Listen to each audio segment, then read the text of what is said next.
Assalamualaikum warahmatullahi wabarakatuh. Perkenalkan, saya Isrina Susilawati. Saya seorang ibu rumah tangga yang mempunyai 4 orang anak, 1 orang menantu, dan 1 orang cucu. Dalam kesempatan ini, izinkan saya untuk sharing tentang bagaimana cara menemukan diri yang sesungguhnya, atau bahasa sederhananya, bagaimana kita mencari jati diri.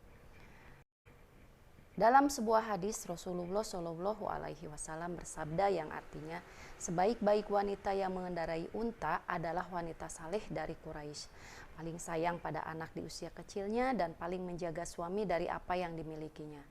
Dari hadis ini, para ulama menyimpulkan bahwa fitrah atau cahaya seorang wanita adalah 1. Cerdas dan baik agamanya.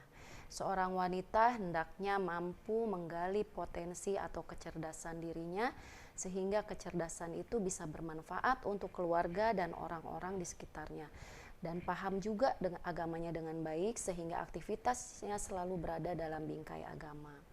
Yang kedua, perilaku yang lembut dan penyayang, sesuai dengan fitrah atau kodratnya sebagai supplier kelembutan dan kasih sayang untuk anak-anaknya, dan juga sebagai sumber ketenangan bagi seisi rumahnya. Yang ketiga, seorang wanita mampu menjadi partner bagi suaminya untuk mendidik anak-anaknya dengan baik. Yang keempat, penuh perhatian kepada keluarganya. Dan yang kelima, seorang wanita hendaknya taat dan patuh dalam menjaga harta dan hak suaminya. Itu adalah gambaran ideal seorang wanita, jalan cahaya seorang wanita untuk mendapatkan kondisi well-being atau kebahagiaan yang sejati. Tetapi apakah kita sudah mampu sampai ke titik itu? Mari kita refleksi. Kenyataan yang kita hadapi saat ini sangat jauh dengan kondisi yang disebutkan di atas. Apakah itu diri kita, kondisi teman-teman kita, ataupun kondisi orang-orang yang ada di sekitar kita. Fenomena yang terjadi saat ini, banyak wanita yang merasa terjebak dalam kehidupan lingkaran hidup yang penuh dengan tuntutan dan tekanan. Misalnya, sebagian dari kita ada yang diuji oleh masalah ekonomi, diuji oleh masalah sakit, ada yang diuji dengan lilitan hutang, dan sebagainya. Dari hari ke hari aktivitasnya dipakai untuk mempertahankan hidup. Di sisi lain ada juga yang berkecukupan secara materi, tetapi tidak juga mendapatkan kebahagiaan dan ketenangan. Ujian bisa datang dari suaminya, dari anak-anaknya, dari orang tua ataupun mertua. Dia habiskan waktu dan energinya untuk memuaskan keinginan orang-orang di sekitarnya. Lalu di sisi lain ada juga wanita yang sangat sibuk bekerja mengejar karir dan prestasi. Karir adalah segalanya. Semakin karirnya cemerlang, semakin banyak mendapatkan pengakuan dan penghargaan, semakin dia merasa itulah kebahagiaan. Tetapi tidak pernah merasakan ada yang kurang atau waktu dan energinya habis untuk mengejar prestasi. Beberapa cerita di atas adalah gambaran dari realitas saat ini, di mana setiap wanita diberi ujian dan jalan keistimewaannya masing-masing. Allah mengirimkan pesan melalui setiap peristiwa yang melintas yang terjadi dalam hidup kita, entah itu berupa ujian kesempitan ataupun ujian kelapangan. Tapi apapun itu, kitalah yang memberi makna dan rasa. Tugas kita adalah menjaga agar kita tetap menjadi diri kita yang seutuhnya. Lalu bagaimana agar kita menjadi diri yang sesungguhnya atau menjadi diri yang seutuhnya? Sebelumnya mari kita pahami, setiap kita tidak melalui siklus hidup yang sama.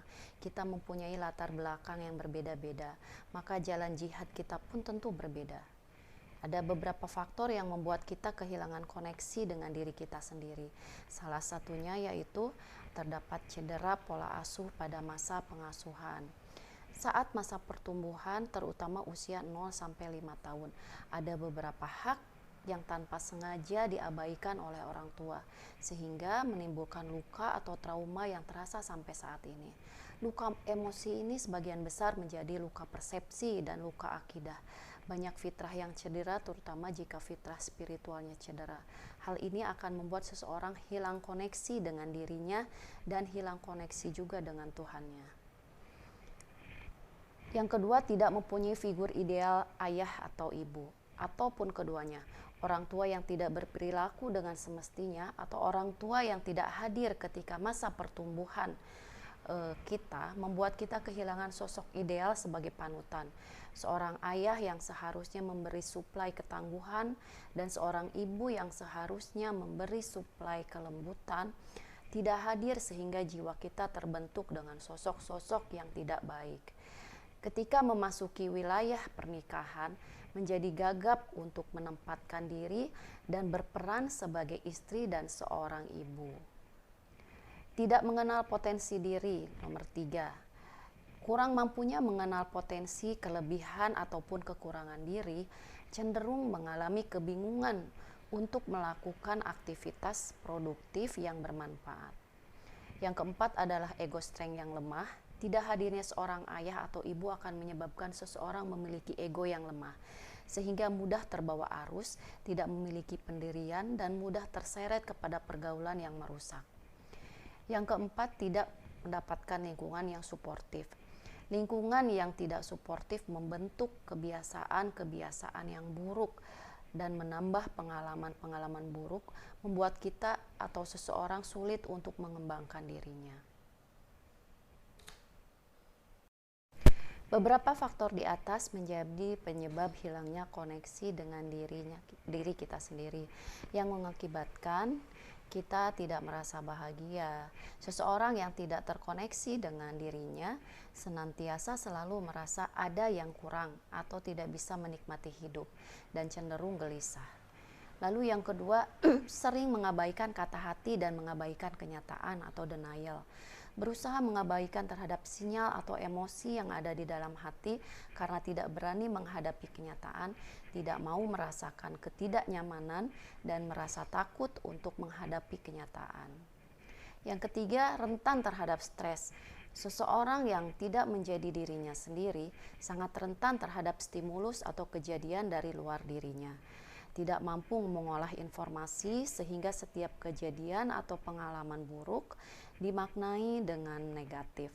Hal ini dapat memicu seseorang menjadi lebih sering terserang stres dan depresi. Kemudian yang keempat, kesulitan melakukan aktivitas yang produktif. Ketidakmampuan dalam mengenali diri membuat seseorang tidak ada panduan dalam beraktivitas yang bermanfaat, cenderung mengikuti atau meniru orang lain, dan memungkinkan untuk mengalami kegagalan semakin besar. Yang kelima, tidak menghargai diri sendiri atau self-worth-nya rendah, pesimis, dan mudah putus asa. Seseorang dengan self-worth yang rendah cenderung fokus pada kelemahan dirinya, sehingga tidak percaya diri, kesulitan membangun hubungan baik dengan orang lain, mudah baper, mudah putus asa ketika menghadapi hambatan, lalu cenderung pesimis dalam menatap masa depan. Yang keenam, mengejar achievement atau prestasi yang berlebihan, tetapi setelah mendapatkannya tidak merasa bahagia. Prestasi yang diraih semata-mata karena ingin mendapatkan pengakuan dari orang lain semata, tanpa disertai dengan niat untuk giving value. Yang ketujuh, melakukan aktivitas yang tidak disukai semata-mata hanya untuk menyenangkan orang lain. Seseorang yang kurang percaya diri cenderung melakukan hal seperti ini. Semua dilakukan agar dirinya tidak ditinggalkan oleh orang yang dirasa penting dalam hidupnya. Dia akan melakukan apapun sekalipun itu perilaku yang negatif. Semua masalah atau luka atau peristiwa yang hadir dalam hidup kita sejatinya membawa pesan. Kitalah yang akan memberi makna dan rasa pada semua peristiwa itu. Untuk keluar dari kegelapan itu, tidak ada cara lain selain tazkiyatun nafs atau mensucikan jiwa, karena hanya jiwa yang bersihlah yang akan mampu merasakan kebahagiaan yang hakiki. Lalu bagaimana tahapannya dalam proses tazkiyatun nafs ini? Yang pertama adalah menyadari makna dan maksud penciptaan kita sebagai manusia. Berusahalah untuk mencari apa maksudnya Allah menciptakan kita sebagai manusia, karena Allah pasti mempunyai tujuan dengan melahirkan kita di dunia ini. Tidaklah Allah menciptakan makhluknya sia-sia, apalagi kita manusia. Kita sudah terlanjur hadir di muka bumi ini, sudah ditakdirkan menjadi makhluk yang bermanfaat, sudah ditakdirkan untuk bahagia, maka sambutlah takdir itu. Yang kedua adalah mendekat dan meminta dengan sungguh-sungguh agar diberikan jalan dan petunjuk. Kita diperintahkan membaca surat Al-Fatihah, di mana kita semua tahu bahwa surat Al-Fatihah adalah doa meminta jalan yang lurus, jalan yang Allah ridhoi, bukannya yang sesat. Begitu urgennya meminta petunjuk jalan yang lurus ini, sehingga kita diperintahkan membacanya berulang-ulang setiap hari. Karena hanya Allah lah yang tahu mana jalan yang paling tepat dan paling benar untuk kita. Yang ketiga, melepas semua faktor penghambat dan penyebab sulitnya kita menemukan kebahagiaan yang hakiki dengan cara merawat kembali 5 pilar penting dalam kehidupan kita, yaitu pilar spiritual, pilar emosi, pilar intelektual, pilar sosial, dan pilar jasmani. Pada pilar spiritual ini adalah yang paling utama dalam kehidupan kita. 2 poin di atas adalah salah satu cara merawat pilar spiritual. Lakukanlah terapi surrender atau bertawakal. Jangan pernah kita menuhankan ikhtiar. Sejatinya ikhtiar adalah tanggung jawab kita, sedangkan hasil adalah hak Allah sepenuhnya. Berprasangka baiklah selalu kepada Allah. Yakinlah apapun yang terjadi dalam hidup kita sudah menjadi kehendaknya, dan Allah tidak akan mensia-siakan sekecil apapun usaha yang dilakukan oleh makhluknya. Senantiasa berpasrah, ikhlas, dan ridho terhadap semua ketetapan Allah. Yang kedua adalah pilar emosi. Merawat pilar emosi ini kita harus menyadari dan menerima apapun ragam emosi yang kita rasakan. Penyangkalan terhadap masalah kita hanya akan menjauhkan kita dari solusi. Kemudian berusaha untuk mengalirkan dan melepaskannya. Ada 3 masa yang akan selalu mengikuti perjalanan hidup kita. Masa lalu, masa kini, dan masa depan. Untuk menikmati masa kini atau saat ini dan merencanakan masa depan, kita harus terlebih dahulu selesai dengan masa lalu kita. Maafkanlah orang-orang yang sudah menyakiti kita, terutama orang tua.